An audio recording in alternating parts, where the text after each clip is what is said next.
ইরানের 90% মিসাইল ও অস্ত্র এখনো সচল। বিস্ফোরক তথ্য নিউ ইয়র্ক টাইমসের। হরমুজের দখল বাড়ালো তেহরান, কোণঠাসা কি ট্রাম্প? ইরানের মাটিতে শুধু আমিরাত নয়, সৌদি আরবে গোপনে হামলা চালিয়েছিল জানানো রয়টার্স। মুসলিম বিশ্বাসঘাতকদের কি ছাড় দেবে তেহরান? 35,000 কিলোমিটার পাড়ি দিতে সক্ষম দূরপাল্লার মিসাইল শয়তান 2 মোতায়েন করল রাশিয়া। এটি কি পশ্চিমাদেরকে পুতিনের হুমকি? আসসালামু আলাইকুম, দেখছিলেন Bangla vision world news headline. মাটির নিচে থাকা ইরানের 90% মিসাইল ও অস্ত্রের ঘাঁটি এখনো পুরোপুরি সচল ও অক্ষত রয়েছে বলে জানিয়েছে খোদ মার্কিন সংবাদ মাধ্যম নিউ ইয়র্ক টাইমস। মার্কিন গোয়েন্দাদের গোপন তথ্যের বরাত দিয়ে তারা বলছে, আবারও ইরানে হামলা হলে এসব অস্ত্রের ব্যবহার করবে খামেনির দেশ। আর এই খবর এমন সময় আসলো যখন হরমুজ প্রণালীর ওপর দখল আরও বাড়িয়েছে ইরান। আমেরিকাকে হটিয়ে হরমুজের পুরোপুরি দখল নেয়ার প্রস্তুতি নিচ্ছে কি ইরান? খামেনির দেশ কি হয়ে উঠছে মধ্যপ্রাচ্যের নতুন পরাশক্তি? সঞ্জিদা ইসলাম তন্নির ডেস্ক রিপোর্ট। ইরানের মাটির নিচে থাকা 90% মিসাইল ও অস্ত্রের ঘাঁটি এখনও পুরোপুরি সচল ও অক্ষত রয়েছে। খোদ মার্কিন গোয়েন্দা বিভাগের গোপন প্রতিবেদনের বরাত দিয়ে নতুন করে এমন বিস্ফোরক দাবি করেছে খোদ মার্কিন সংবাদ মাধ্যম নিউ ইয়র্ক টাইমস। তারা বলছে, ট্রাম্প প্রশাসন ইরানের অস্ত্র ভান্ডার গুড়িয়ে দেওয়ার দাবি করলেও ইরান জুড়ে মাটির নিচে থাকা মিসাইলের মজুদ, অস্ত্র ও উৎক্ষেপণ ঘাঁটির প্রায় 90% এখনও ব্যবহারযোগ্য। এমন এক সময়ে এই প্রতিবেদন আসলো যখন হরমুজ প্রণালীর ওপর দখল আরও বাড়িয়েছে ইরান। নতুন করে হরমুজ প্রণালীতে নিজেদের নিয়ন্ত্রণ অন্তত 10 গুণ বাড়ানোর দাবি করেছে ইরানের ইসলামী বিপ্লবী বাহিনী IRGCর নৌ ইউনিট। এরই মধ্যে IRGC দাবি করেছে, ইরানের আধুনিক ক্ষেপণাস্ত্র ও ড্রোনগুলোর নিশানায় রয়েছে পারস্য উপসাগরীয় অঞ্চলে থাকা মার্কিন রণতরী ও জাহাজগুলো। অপেক্ষা শুধু চূড়ান্ত নির্দেশ পেলেই শত্রু ঘাঁটিতে আঘাত হানবে তারা। এমন অবস্থায় আমেরিকাকে হটিয়ে হরমুজ পুরোপুরি দখলে নেয়ার প্রস্তুতি নিচ্ছে কি ইরান? খামেনির দেশ কি হয়ে উঠছে মধ্যপ্রাচ্যের নতুন পরাশক্তি? আমেরিকা কি আর কখনো মধ্যপ্রাচ্যে নিজেদের প্রভাব রাখতে পারবে? এতে কি উদ্বেগে চীন সফরে থাকা মার্কিন প্রেসিডেন্ট ডোনাল্ড ট্রাম্প?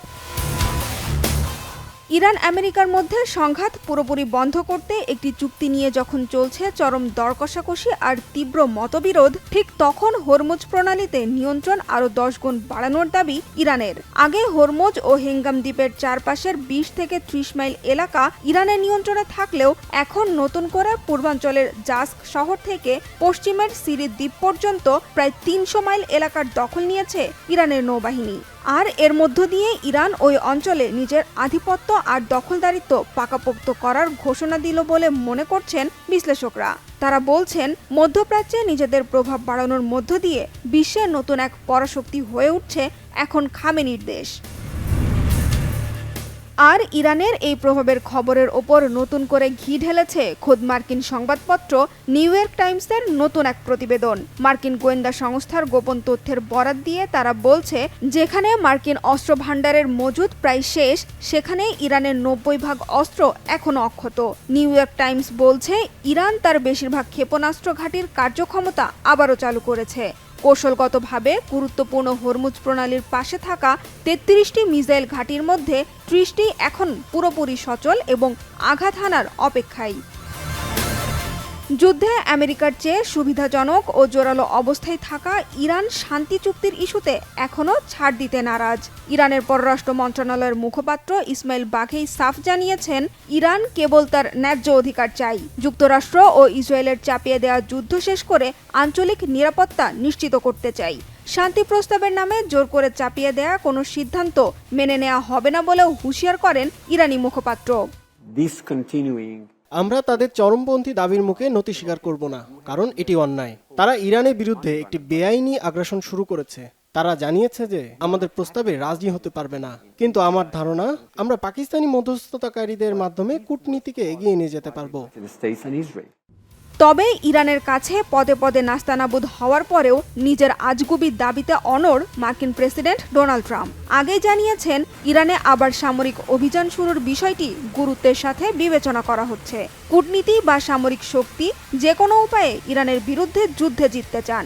তবে এতে কারোর সাহায্যের প্রয়োজন হবে না। চলমান অস্থির পরিস্থিতির মধ্যে চীন সফরে গিয়েছেন ট্রাম্প। চীনা প্রেসিডেন্ট শি জিনপিং এর সাথে ইরান ইস্যু নিয়ে আলোচনার কথা থাকলেও স্থায়ী সমাধানে চীনের সহায়তার কোনো প্রয়োজন নেই বলে দাবি করেছেন মার্কিন প্রেসিডেন্ট। তবে শেষ পর্যন্ত কি হয় দুই নেতার আলোচনায়, সেদিকে নজর গোটা বিশ্বের।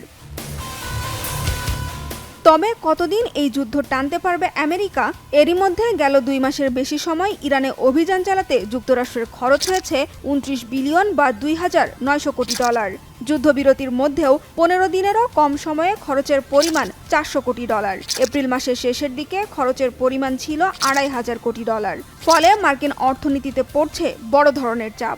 আর যুদ্ধ শেষ করার বিষয়ে ঘরে বাইরে ব্যাপক চাপ উপেক্ষা করে যুদ্ধ কতটা দীর্ঘ করতে পারবেন মার্কিন প্রেসিডেন্ট ডোনাল্ড ট্রাম্প, সেটা এখন বড় প্রশ্ন। সঞ্জিতা ইসলাম তন্নি, বাংলা ভিশন নিউজ ডেস্ক। ইরানের মাটিতে শুধু সংযুক্ত আরব আমিরাতই নয়, হামলা চালিয়েছিল সৌদি আরবও। আমেরিকা ইরান যুদ্ধে গোপনে ইরানের ভেতর একাধিক আঘাত এনেছিল রিয়াদ, এমন চাঞ্চল্যকর তথ্য প্রকাশ করেছে রয়টার্স। তবে যুদ্ধের ভয়াবহতা এড়াতে পরবর্তীতে দুই দেশই অনানুষ্ঠানিক সমঝোতায় পৌঁছায় বলে জানিয়েছে রয়টার্স। এর আগে ওয়াল স্ট্রিট জার্নাল জানিয়েছিল যুদ্ধের সময়ে সংযুক্ত আরব আমিরাতও গোপনে ইরানের ভূখণ্ডে হামলা চালিয়েছিল। হিজল জোবায়েরের ডেস্ক রিপোর্ট। যুদ্ধ চলাকালে ইরানের চালানো হামলার জবাবে গোপনে একাধিক পাল্টা হামলা চালিয়েছিল সৌদি আরব। 2 পশ্চিমা কর্মকর্তা ও 2 ইরানি কর্মকর্তার বরাতে বার্তা সংস্থা রয়টার্স এ তথ্য জানিয়েছে। এর মাধ্যমে প্রথমবারের মতো ইরানের ভূখণ্ডে সৌদি আরবের সরাসরি সামরিক অভিযানের তথ্য প্রকাশ পেল। বিশ্লেষকদের মতে এই ঘটনা স্পষ্ট করছে যে আঞ্চলিক প্রতিদ্বন্দ্বী ইরানের বিরুদ্ধে আত্মরক্ষায় আগের তুলনায় অনেক বেশি দৃঢ় ও ঝুঁকিপূর্ণ অবস্থান নিয়েছে রিয়াদ। রয়টার্সকে দেওয়া তথ্য অনুযায়ী মার্চের শেষ দিকে সৌদি বিমান বাহিনী ইরানের বিভিন্ন স্থানে হামলা চালায়। পশ্চিমা কর্মকর্তাদের একজন বলেন, সৌদি ভূখণ্ডে ইরানি হামলার প্রতিশোধ হিসেবেই ওই পাল্টা আঘাত হানা হয়েছিল। তবে ওই হামলাগুলোর লক্ষ্যবস্তু কী ছিল তা স্বাধীনভাবে নিশ্চিত করতে পারেনি রয়টার্স। এ বিষয়ে মন্তব্য জানতে চাইলে সৌদি পররাষ্ট্র মন্ত্রণালয়ের এক ঊর্ধ্বতন কর্মকর্তা হামলার খবর স্বীকার বা অস্বীকার কোনোটাই করেননি। একইভাবে ইরানের পররাষ্ট্র মন্ত্রণালয়ও কোনো প্রতিক্রিয়া জানায়নি। বিশ্লেষকদের মতে ইরানে সৌদি হামলার ঘটনা দেখিয়ে দিচ্ছে চলমান সংঘাত কিভাবে আঞ্চলিক যুদ্ধ হিসেবে পুরো মধ্যপ্রাচ্যকে গ্রাস করছে।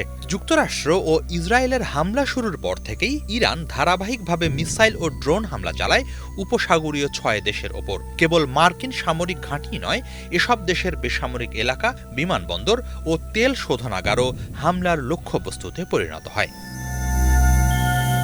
ওই পরিস্থিতিতে শুধু সৌদি আরব নয়, সংযুক্ত আরব আমিরাতও গোপনে ইরানে হামলা চালায় বলে তথ্য প্রকাশ করেছে ওয়াল স্ট্রিট জার্নাল। তবে ইরান ইস্যুতে সৌদি আরব ও আমিরাতের অবস্থানে পার্থক্য রয়েছে।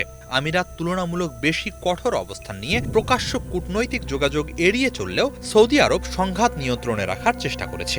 রিয়াদে নিযুক্ত ইরানি রাষ্ট্রদূতের মাধ্যমে তেহরানের সঙ্গে নিয়মিত যোগাযোগও বজায় রেখেছিল সৌদি কর্তৃপক্ষ। ইরানি ও পশ্চিমা কর্মকর্তাদের সূত্র মতে হামলার বিষয়ে আগেভাগেই ইরানকে অবহিত করেছিল সৌদি আরব। এরপরই উত্তেজনা প্রশমনে শুরু হয় নিবিড় কূটনৈতিক তৎপরতা। বিশ্লেষকদের মতে প্রতিশোধমূলক হামলা ও পরবর্তী সময়ে দুই দেশের সমঝোতা এটাই দেখিয়ে দেয় যে উভয় পক্ষই বুঝতে পেরেছিল অনিয়ন্ত্রিত সংঘাত ভয়াবহ বিপর্যয় ডেকে আনতে পারে। রয়টার্স জানিয়েছে 7 এপ্রিল ওয়াশিংটন ও তেহরানের মধ্যে বৃহত্তর যুদ্ধবিরতি কার্যকর হওয়ার আগের সপ্তাহেই সৌদি আরব ও ইরানের মধ্যে অনানুষ্ঠানিক সমঝোতা হয়েছিল। এক ইরানি কর্মকর্তা বলেন, এই সমঝোতার উদ্দেশ্য ছিল শত্রুতা বন্ধ করা, পারস্পরিক স্বার্থ রক্ষা এবং সংঘাতের বিস্তার ঠেকানো। এরই মাঝে আরব নিউজে প্রকাশিত এক নিবন্ধে সৌদি আরবের সাবেক গোয়েন্দা প্রধান প্রিন্স তুর্কি আল ফয়সাল লিখেছেন, ইসরায়েলের দিক থেকে ইরান ও সৌদি আরবের মধ্যে যুদ্ধ উস্কে দেওয়ার কোনো পরিকল্পনার অংশ হতে চায়নি রিয়াদ। তার মতে এমন সংঘাত পুরো অঞ্চলকে ধ্বংসযজ্ঞে নিমজ্জিত করত, বিপুল প্রাণহানি ঘটাত এবং তা ইসরায়েলের আঞ্চলিক প্রভাব আরও বাড়াত। হিজল জোবায়ের, বাংলা ভিশন। পুরো পৃথিবীকে হাতের মুঠোয় নিয়ে আসার মতো এক গণবিধ্বংসী পারমাণবিক মিসাইল মোতায়েনের ঘোষণা দিয়েছে রাশিয়া। 35,000 কিলোমিটার পাড়ি দিতে সক্ষম দূরপাল্লার আন্তঃমহাদেশীয় ক্ষেপণাস্ত্র সারমাট বা শয়তান 2 নামে পরিচিত মিসাইলটি প্রচলিত রুট ছাড়াও মহাকাশের কক্ষপথ ব্যবহার করতে পারে। নিমেষেই আঘাত হানতে পারে যে কোনো লক্ষ্যবস্তুতে, ভেদ করতে পারে প্রচলিত সব প্রতিরক্ষা ব্যবস্থা। প্রেসিডেন্ট পুতিনের দাবি, পশ্চিমা ক্ষেপণাস্ত্রের চেয়ে এটি 4 গুণ বেশি শক্তিশালী। ইউক্রেন যুদ্ধের ডামাডোলে নতুন ব্যালিস্টিক মিসাইল মোতায়েনের খবরে রীতিমতো ভয়ে পশ্চিমারা। এটি কি পশ্চিমাদের পুতিনের হুমকি? হাফিজুল ইসলামের ডেস্ক রিপোর্টে বিস্তারিত। পৃথিবীর যে কোনো প্রান্তে আঘাত হানতে পারবে রাশিয়ার নতুন পারমাণবিক মিসাইল। এই দূরপাল্লার ভয়ঙ্কর ক্ষেপণাস্ত্রটি পাড়ি দিতে পারে প্রায় 35,000 কিলোমিটার। মহাকাশের কক্ষপথে চলতে সক্ষম সারমাত বা শয়তান 2 নামের নিউক্লিয়ার মিসাইলটি নিমেষেই ধ্বংস করে দিতে পারে নির্দিষ্ট যে কোনো লক্ষ্যবস্তু। প্রেসিডেন্ট ভ্লাদিমির পুতিন ঘোষণা দিয়েছেন, চলতি বছরের শেষে যুদ্ধের জন্য পুরোপুরি তৈরি হয়ে যাবে আন্তঃমহাদেশীয় এই ব্যালিস্টিক মিসাইল। ক্রেমলিনের দাবি, বর্তমান বিশ্বের যে কোনো মিসাইল সিস্টেমের চেয়ে কয়েক গুণ বেশি শক্তিশালী সারমাটের ধ্বংস ক্ষমতা। প্রচলিত ডিফেন্স সিস্টেমগুলোর পক্ষেও এর গতি রোধ করা সম্ভব না। এবার কি তাহলে রুশ মিসাইলের সামনে হার মানবে পশ্চিমা অস্ত্রের তোড়জোড়? পরমাণু অস্ত্র বহনে সক্ষম এই সমরাস্ত্র নিয়ে পাওয়া গেছে পিলে চমকানো তথ্য। বিভিন্ন সামরিক সূত্রের বরাতে বলা হয়, মিসাইলটি রাশিয়ার মাটি থেকে উৎক্ষেপণ করলে পৃথিবীর প্রায় যে কোনো প্রান্ত দিয়ে ঘুরে এসে লক্ষ্যবস্তুতে আঘাত হানতে পারে। রুশ প্রেসিডেন্ট ভ্লাদিমির পুতিনের দাবি, এর ধ্বংস ক্ষমতা পশ্চিমা বিশ্বের যে কোনো মিসাইলের চেয়ে 4 গুণ বেশি। তার এই দাবি সত্য হলে পাল্লার দিক থেকে বর্তমান বিশ্বের সব রেকর্ড ভেঙে দিয়েছে শয়তান 2 বা সারমাট মিসাইল। আমরা 2011 সালে সারমাটের কাজ শুরু করি এবং 2018 সালে এই উন্নত মিসাইল সিস্টেম ও এর প্রধান সুবিধাগুলো সবার সামনে ঘোষণা করা হয়। তখনকার আলোচিত বিষয়গুলো এবং এই আধুনিক ক্ষেপণাস্ত্র ব্যবস্থার বিশেষ সুফল আমি আবারও মনে করিয়ে দিই। এটি বিশ্বের সবচেয়ে শক্তিশালী মিসাইল সিস্টেম। আমাদের হাতে থাকা ভয়েভোদা সিস্টেমের মতোই সক্ষমতায়, অবশ্য ভয়েভোদা মূলত সোভিয়েত আমলে তৈরি। পশ্চিমা বিশ্বের যে কোনো সমপর্যায়ের অস্ত্রের চেয়ে 4 গুণ বেশি বিস্ফোরক বা ওজন বহন করতে পারে বর্তমান বা ভবিষ্যতের কোনো প্রতিরক্ষা ব্যবস্থা সারমাট মিসাইলকে মাঝপথে থামিয়ে দেওয়ার ক্ষমতা রাখে না, এমন দাবি করেছেন প্রেসিডেন্ট ভ্লাদিমির পুতিন। এর কারণ, সাব অরবিটাল গতিপথে চলতে পারে বলে প্রচলিত রাডার বা প্রতিরক্ষা ব্যবস্থা একে চিহ্নিত করতে পারে না। তবে পশ্চিমা গোয়েন্দা সংস্থাগুলো বলছে, পুতিনের দাবি অনেকটাই অতিরঞ্জিত। তাদের মতে, নতুন এই নিউক্লিয়ার মিসাইল তৈরির পথ মোটেও সহজ ছিল না। গত কয়েক বছরে একাধিকবার ব্যর্থ হয়েছে পরীক্ষামূলক উৎক্ষেপণ। তবে সারমাটের সক্ষমতা নিয়ে বেশ উচ্চকণ্ঠ রুশ প্রেসিডেন্ট। এই মিসাইলটি কেবল সাধারণ রুটেই নয়, বরং পৃথিবীর কক্ষপথের নিচ দিয়েও চলতে পারে। ফলে এটি 35,000 কিলোমিটারের বেশি দূরত্বে পৌঁছাতে পারে এবং একই সাথে মিসাইলের নিখুঁতভাবে লক্ষ্যভেদের ক্ষমতাও দ্বিগুণ বেড়ে যায়। বর্তমান এবং ভবিষ্যতের যে কোনো অ্যান্টি মিসাইল প্রতিরক্ষা ব্যবস্থা ভেদ করার ক্ষমতা রাখে এই ক্ষেপণাস্ত্র। চলতি বছরের শেষ নাগাদ নিশ্চিতভাবে সারমাটকে যুদ্ধকালীন ডিউটিতে মোতায়েন করা হবে। রাশিয়ার সামরিক আধুনিকায়ন শুরু হয় 2002 সালে। যুক্তরাষ্ট্র তখন একটি গুরুত্বপূর্ণ প্রতিরক্ষা চুক্তি থেকে বেরিয়ে যায়। পাল্টা প্রতিক্রিয়ায় শক্তি বাড়াতে মরিয়া হয়ে ওঠেন পুতিন। আর সেই পরিকল্পনার অংশ হিসেবে সামনে আনা হয় আভাঙ্গার্ড, কিনঝাল এবং ওরেপনিকের মতো বিধ্বংসী সব মিসাইল সিস্টেম। বর্তমানে পারমাণবিক শক্তিচালিত মানুষবিহীন আন্ডার ওয়াটার ড্রোন পোসাইডন এবং ক্রুজ মিসাইল বুরেভেস্টনিকের কাজও শেষ করে আনছে রুশ বাহিনী। ন্যাটো বা আমেরিকা রাশিয়ার সীমানায় হস্তক্ষেপ করলে এর ফলাফল হবে ভয়াবহ। ইউক্রেন যুদ্ধের ডামাডোলের মধ্যে নতুন নিউক্লিয়ার মিসাইল মোতায়েনের ঘোষণা দিয়ে পশ্চিমাদের মূলত সেই হুঁশিয়ারি দিচ্ছেন পুতিন। হাফিজুল ইসলাম, বাংলা ভিশন। কোরবানির জন্য প্রস্তুত ডোনাল্ড ট্রাম্প এখন ভাইরাল বাংলাদেশ ছাড়িয়ে আন্তর্জাতিক মিডিয়া ও সামাজিক যোগাযোগ মাধ্যমেও। ভারত, পাকিস্তান, তুরস্ক সহ আন্তর্জাতিক বিভিন্ন সংবাদ মাধ্যমে জায়গা করে নিয়েছে এই ট্রাম্প। তবে এটি মার্কিন প্রেসিডেন্ট ডোনাল্ড ট্রাম্প নয়, বরং কোরবানির জন্য হাতে ওঠানো এক মহিষ। তার মাথার সোনালি চুল, চোখের অভিব্যক্তি আর চলন দেখে অনেকেই মিল খুঁজছেন প্রেসিডেন্ট ট্রাম্পের সাথে। আর সেজন্যে ব্যঙ্গ করে তার নামও রাখা হয়েছে ট্রাম্প। এই পশু ট্রাম্প কিভাবে ভাইরাল হলো বিদেশি সংবাদ মাধ্যমে, কি বলছে তারা? ডেস্ক রিপোর্টে আরও জানাচ্ছেন মোর্শেদ আলম। চোখ, চুল, ক্ষিপ্রতা, চলনভঙ্গি সবকিছুতে যেন মার্কিন প্রেসিডেন্ট ডোনাল্ড ট্রাম্পের ছাপ। বাংলাদেশের নারায়ণগঞ্জের একটি খামারে বিশাল আকৃতির গোলাপি রঙের এই মহিষটি এখন সামাজিক যোগাযোগ মাধ্যম থেকে আন্তর্জাতিক সংবাদ মাধ্যম সর্বত্রই আলোচনার কেন্দ্রে। হাঁটাচলায় রাজকীয় ভাব, মাথার ওপর সোনালি হলদে চুলের ঢেউ আর অদ্ভুত স্টাইল দেখে অনেকেই প্রথমে থমকে যাচ্ছেন। কেউ বলছেন যেন হুবহু ডোনাল্ড ট্রাম্প। পাকিস্তানের জনপ্রিয় সংবাদ মাধ্যম নিউজল্যান্ড পাকিস্তান লিখেছে, ঈদুল আজহার আগে বাংলাদেশের একটি পশুর হাটে ডোনাল্ড ট্রাম্প নামের 700 কেজি ওজনের বিশাল এক মহিষ প্রধান আকর্ষণে পরিণত হয়েছে। ভারতের জি নিউজ ইংলিশ পোস্ট লিখেছে, নারায়ণগঞ্জে ডোনাল্ড ট্রাম্প নামের একটি বিশাল মহিষ অস্বাভাবিক নামের এবং আকার ও অন্যান্য স্টাইল কেশ সজ্জার জন্য ভাইরাল হয়েছে। জানা গেছে, আসন্ন ঈদুল আজহাকে সামনে রেখে মহিষটিকে বিক্রির জন্য প্রস্তুত করেন খামারি। পরে এটি কিনতে এসে দর্শনার্থীরা ছবি তুলে ব্যঙ্গ করে সামাজিক যোগাযোগ মাধ্যমে পোস্ট করার পর বাংলাদেশের বিভিন্ন মিডিয়ায় সংবাদ প্রচার হয়। এরপর দেশের গণ্ডি পেরিয়ে ভারত, পাকিস্তান, তুরস্ক সহ বিশ্বের বিভিন্ন মিডিয়াতে উঠে আসে মহিষটির সংবাদ।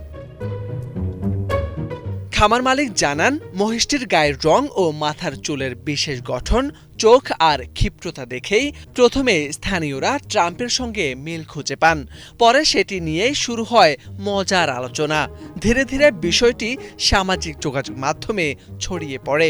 এরপর আন্তর্জাতিক বিভিন্ন সংবাদ মাধ্যমেও এ নিয়ে প্রতিবেদন প্রকাশ করা হয়।